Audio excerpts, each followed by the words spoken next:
जय हिंद प्यारे बच्चों, फिर से एक नए वीडियो में आपका स्वागत है। देखिए प्यारे बच्चों, आज की इस वीडियो में हम लोग क्लास 10th के इकोनॉमिक्स यानी कि अर्थशास्त्र के 50 विभिन्न ऑब्जेक्टिव प्रश्न को करने वाले हैं। ये जितने भी प्रश्न प्यारे बच्चों आपके अर्थशास्त्र के जितने भी चैप्टर्स हैं, टोटल 7 चैप्टर हैं आपके एनसीईआरटी में, तो सभी को इस वीडियो में सभी चैप्टरों से वैसे महत्वपूर्ण ऑब्जेक्टिव प्रश्न को लिए हैं जो कि बार बार आपके बोर्ड परीक्षाओं में पूछे जाते हैं। 100% दावा के साथ मैं कहता हूं कि यही सारे प्रश्न जो है आपको आने वाले हैं बोर्ड परीक्षा में। अगर आप बोर्ड की तैयारी कर रहे हैं तो यह वीडियो आपके लिए बहुत ज्यादा महत्वपूर्ण होने वाला है। वीडियो को पूरा अंत तक जरूर देखिएगा, आपको मजा आने वाला है। तो हम लोग शुरू करते हैं सबसे पहले प्रश्न की ओर। सबसे पहला प्रश्न है बच्चों, कह रहा है इनमें किसको जो है प्राथमिक क्षेत्र भी कहा जाता है।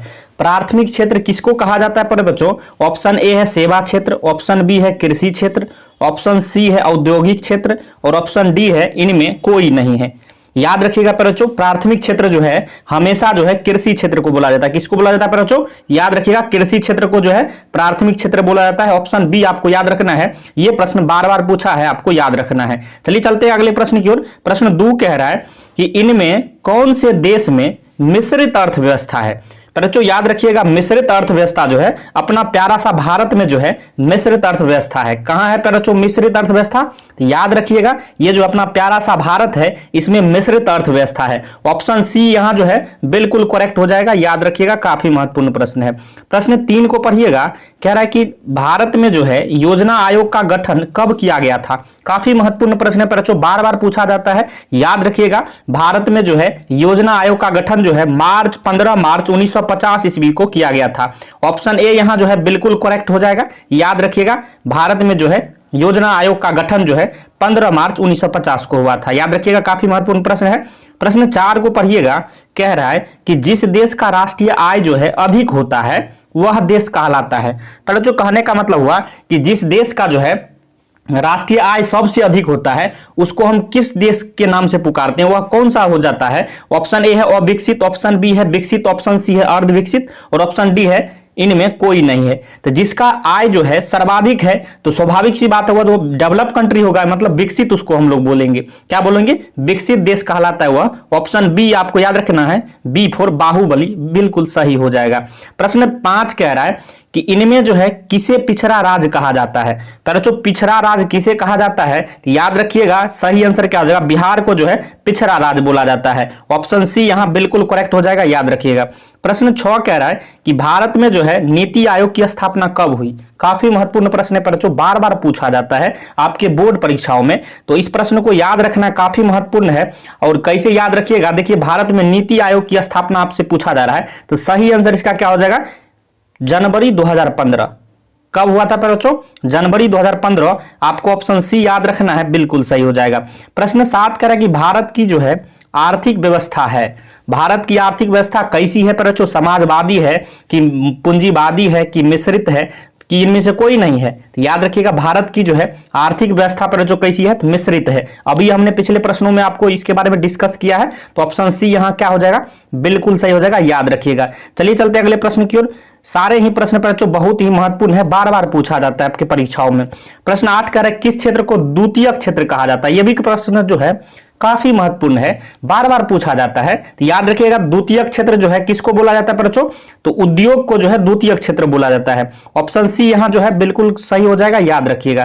प्रश्न 9 को पढ़िएगा, कह रहा है किस क्षेत्र को तृतीयक क्षेत्र कहा जाता है। काफी महत्वपूर्ण है, आपको जो है तृतीयक क्षेत्र किसको कहा जाता है यह भी प्रश्न बार बार पूछा जाता है आपके परीक्षाओं में। तो याद रखना है आपको, सेवा क्षेत्र को जो है आपको किसको जो है तृतीयक क्षेत्र बोला जाता है? सेवा क्षेत्र को। ऑप्शन ए जो है बिल्कुल सही हो जाएगा। याद रखिएगा, काफी महत्वपूर्ण प्रश्न है, डायरेक्ट छपेगा ये सारे प्रश्न पर बच्चों। प्रश्न 10 कह रहा है कि प्राथमिक क्षेत्र में कौन सी आर्थिक क्रिया जो है शामिल है। प्राथमिक क्षेत्र में कौन सी आर्थिक क्रिया शामिल है बच्चों? याद रखिएगा, काफी महत्वपूर्ण प्रश्न है। तो हमने पहले ही बता चुका है, कृषि जो है प्राथमिक क्षेत्र के अंतर्गत आता है। और कृषि देखिए, खनन भी प्राथमिक क्षेत्र के अंतर्गत आता है, पशुपालन भी प्राथमिक क्षेत्र के अंतर्गत आता है। यानी ऑप्शन डी क्या हो जाएगा? इनमें सभी जो है आर्थिक क्रिया जो है प्राथमिक क्षेत्र से संबंधित है। ऑप्शन डी, डी फॉर जो है दिल्ली, इसका बिल्कुल सही आंसर हो जाएगा। याद रखिएगा। प्रश्न जो है 11 कह रहा है प्रथम राष्ट्रीय मानव विकास रिपोर्ट किस प्रधानमंत्री के कार्यकाल में जारी हुई। काफी महत्वपूर्ण प्रश्न पर जो बार बार पूछा जाता है। याद रखिएगा, अटल बिहारी वाजपेयी जी के जो है कार्यकाल में प्रथम राष्ट्रीय मानव विकास रिपोर्ट जो है जारी हुई थी। ऑप्शन सी जो है यहाँ बिल्कुल सही हो जाएगा, याद रखिएगा। प्रश्न 12 कह रहा है कि बिहार के किस जिले का प्रति व्यक्ति आय सर्वाधिक है। अपना बिहार जो है यही पूछा जा रहा है कि किस जिले का जो है सर्वाधिक जो है प्रति व्यक्ति आय है, मतलब एक व्यक्ति का सबसे अधिक जो है इनकम है वह किस जिला का है। याद रखिएगा बच्चों, इसका सही आंसर जो है पटना हो जाएगा।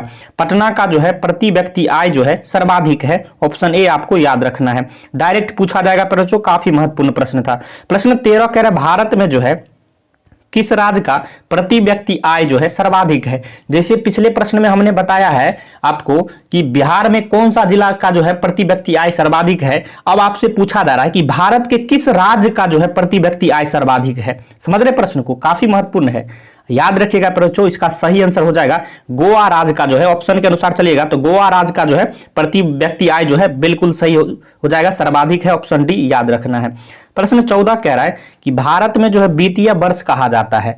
बच्चों कब से कब तक जो है भारत में वित्तीय वर्ष कहा जाता है, काफी महत्वपूर्ण प्रश्न है, बार बार पूछा जाता है। याद रखिएगा 1 अप्रैल से जो है 31 मार्च तक भारत में वित्तीय वर्ष कहा जाता है। ऑप्शन सी जो है यहाँ बिल्कुल करेक्ट हो जाएगा, याद रखिएगा। आगे हम लोग चल रहे हैं प्रश्न 15 की ओर। क्या है कि भारत की राष्ट्रीय आय का सर्वप्रथम अनुमान किसने लगाया। यह भी प्रश्न काफी महत्वपूर्ण है, बार बार पूछा जाता है बच्चों, तो याद रखिएगा दादा भाई नौरोजी के द्वारा जो है भारत का राष्ट्रीय आय का सर्वप्रथम अनुमान लगाया गया था। ऑप्शन डी क्या हो जाएगा यहाँ बिल्कुल सही हो जाएगा, काफी महत्वपूर्ण प्रश्न है बच्चों। प्रश्न 16 कह रहा है गरीबी के कुछ चक्र की धारणा किसने दी है। गरीबी के कुछ चक्र की धारणा बच्चों किसने दी है, डायरेक्ट ये छपेगा बच्चों, याद रखिएगा रेगनर के द्वारा दिया गया है। किसके द्वारा बच्चों, रेगनर, ऑप्शन डी जो है यहाँ बिल्कुल सही हो जाएगा, याद रखिएगा रेगनर नक्श इसको बोला जाता है। प्रश्न आगे हम लोग चल रहे 17 की ओर। कह रहा है कि निम्नलिखित में से जो है कौन सा संस्थान जो है भारत में मुद्रा जारी करने के लिए अधिकृत है।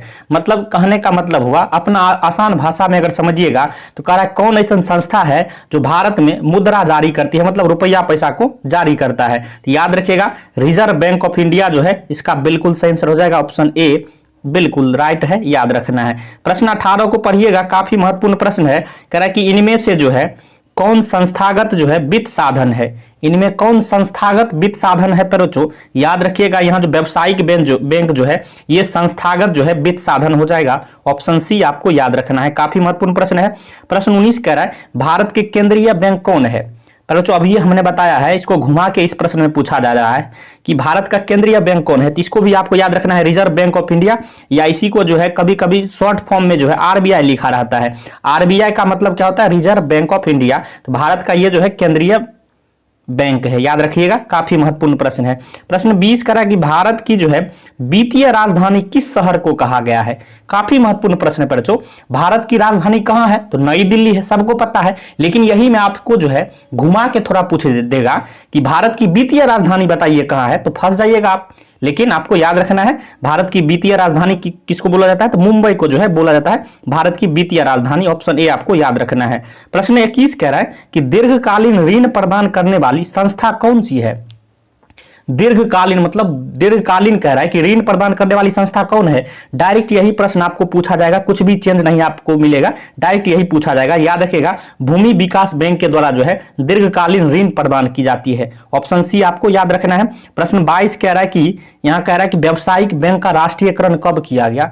काफी महत्वपूर्ण प्रश्न है बच्चों, बार बार ये सारे प्रश्न पूछे जाते हैं, तो याद रखिएगा इसका सही आंसर क्या हो जाएगा, 1969 ईस्वी में जो है व्यावसायिक बैंकों का राष्ट्रीयकरण किया गया था, ऑप्शन सी आपको याद रखना है 1969। प्रश्न 23 कह रहा है कि भारतीय रिजर्व बैंक की स्थापना कब हुई। यह भी प्रश्न काफी महत्वपूर्ण है, रिजर्व बैंक कहिए या फिर इसका शॉर्ट फॉर्म अभी हमने बताया क्या बोले हैं, तो आरबीआई बोले हैं। आरबीआई की स्थापना कब हुई थी बच्चों, या फिर रिजर्व बैंक की स्थापना, याद रखिएगा इसका सही आंसर क्या हो जाएगा 1935 ईस्वी में, ऑप्शन बी आपको याद रखना है 1935।